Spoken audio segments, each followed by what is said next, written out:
O PIS e a COFINS são contribuições sociais que são utilizadas para financiar a Seguridade Social, Previdência Social, Assistência Social e Saúde. E eles vão ser substituídos pela CBS, a Contribuição de Bens e Serviços, que vai ser federal, tal qual eram PIS e COFINS.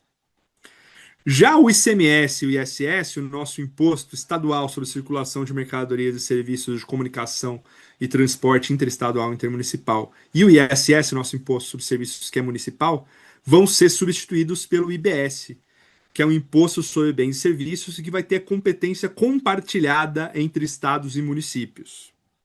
Além disso, o IPI, que é um imposto federal sobre produtos industrializados, ele também, né, de certa forma, vai ser substituído pelo IBS, à medida em que as operações com produtos industrializados vão estar sujeitas ao IBS, mas também vamos ter ali um imposto seletivo de competência federal, que é um imposto ali sobre produtos que gerem alguma externalidade negativa, né, que causem algum dano ali. Então é o chamado imposto do pecado, né? Então temos essa substituição aqui. Com isso a gente ganha uma simplificação na medida em que PIS e COFINS, ainda que muitas vezes fossem tratados de maneira conjuntas, vão virar um tributo só, a CBS. O ICMS e o ISS também vão se tornar um imposto só, IBS. Então ganha-se um pouco de simplificação aqui. Essa simplificação é importantíssima, pessoal. Por quê? Hoje a gente tem muitos casos que são conflitos de competência entre ICMS e ISS.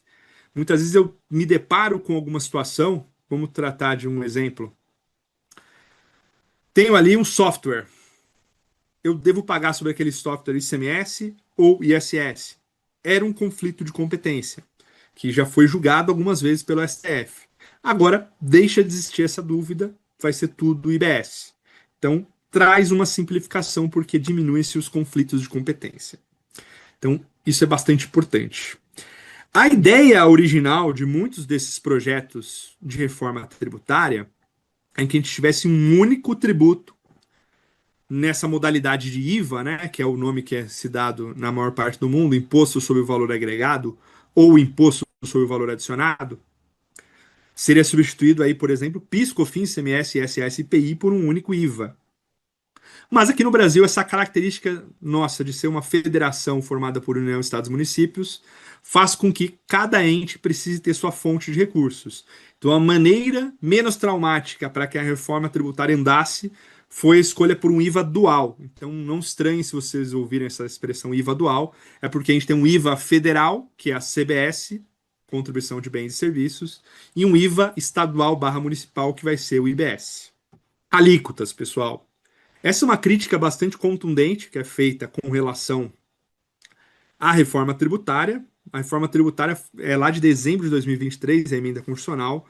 A gente está em junho, né, quase julho de 2025, a gente não sabe a alíquota ainda. Então, essa é uma crítica bastante forte que é feita à reforma. E deveríamos ter uma maior segurança, deveríamos, tá? Mas é o que dá, né? É o que temos hoje. Bom, pontos importantes com relação às alíquotas. As alíquotas vão ser estabelecidas através de lei ordinária de cada ente federativo, ou seja, poder legislativo de cada ente federativo, por meio dos seus deputados ou vereadores, vão estabelecer as alíquotas. A CBS, como tributo federal, vai ser estabelecida a alíquota pela União, e estados e municípios vão poder ali estabelecer suas alíquotas. Essa liberdade, vamos dizer assim, para estabelecer é um ponto bastante importante, já que a gente tem um regime federativo, tá? Se tivesse uma alíquota totalmente fechada, os municípios e estados não pudessem mexer, poderia ter uma reclamação bastante forte com relação ao federalismo.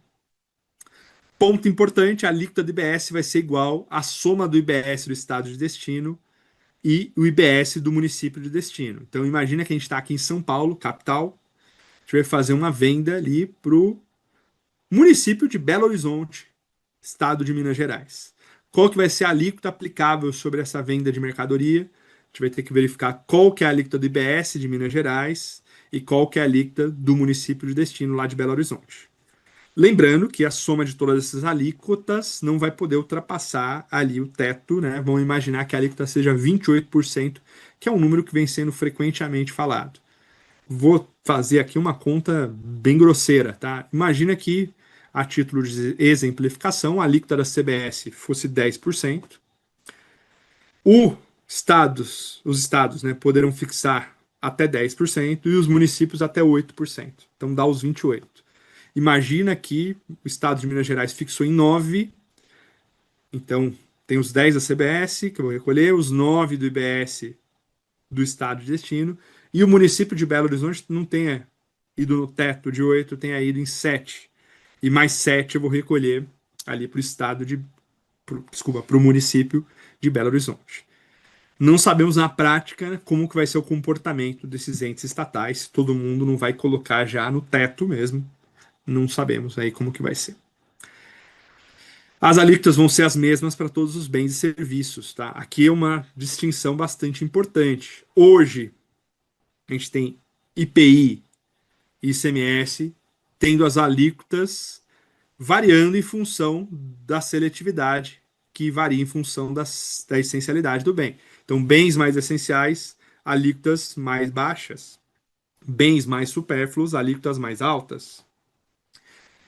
Isso é muito interessante na teoria, sob o ponto de vista de justiça fiscal, mas na prática é bastante difícil de ser mensurado por conta das subjetividades que tem. O que é essencial, o que não é essencial, é um critério que pode ser muito variável a depender das pessoas.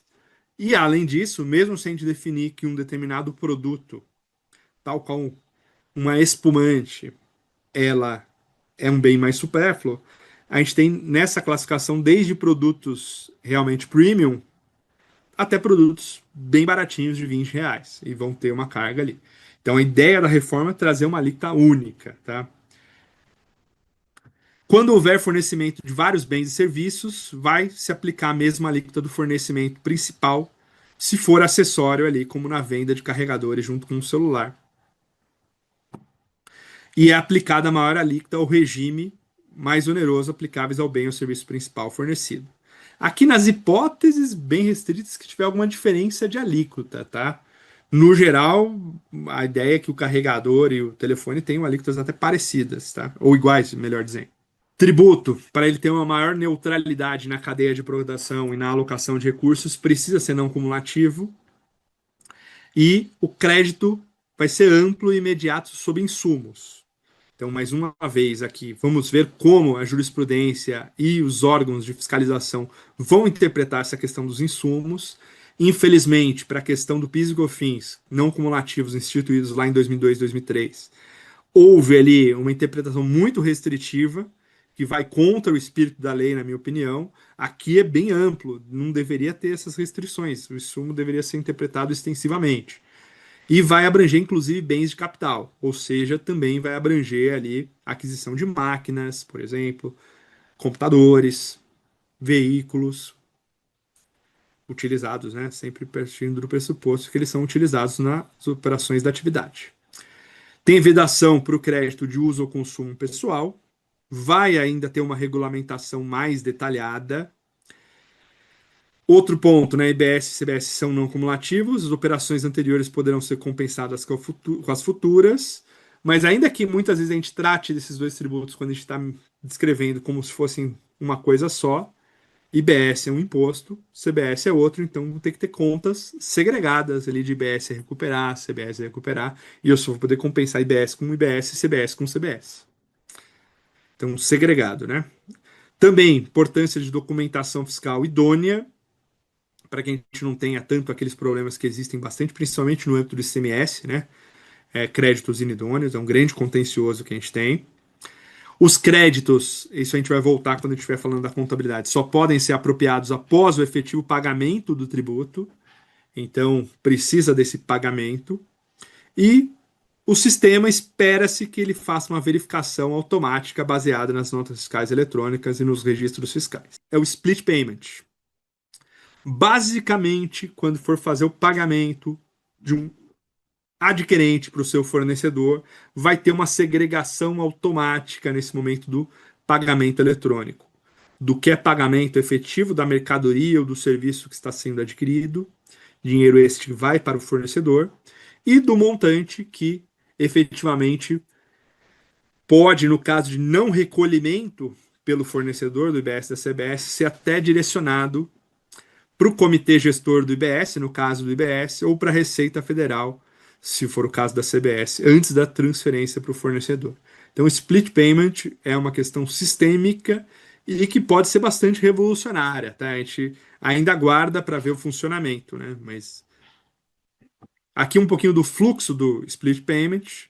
Então, sempre vai ter uma nota fiscal com chave vinculada ao meio de pagamento. Vamos ter o pagamento eletrônico identificado. O sistema vai verificar se o tributo já foi pago pelo fornecedor. Vai ter ali o envio, né, dos tributos às contas do comitê gestor, que vai fazer aquela distribuição entre os entes governamentais, ali o que vai para estado, o que vai para município de destino, e a parcela remanescente aí sim é encaminhada para o fornecedor. A gente tem um pouco dessa experiência, mas ainda é muito mais simples com relação ao Simples Nacional, tá?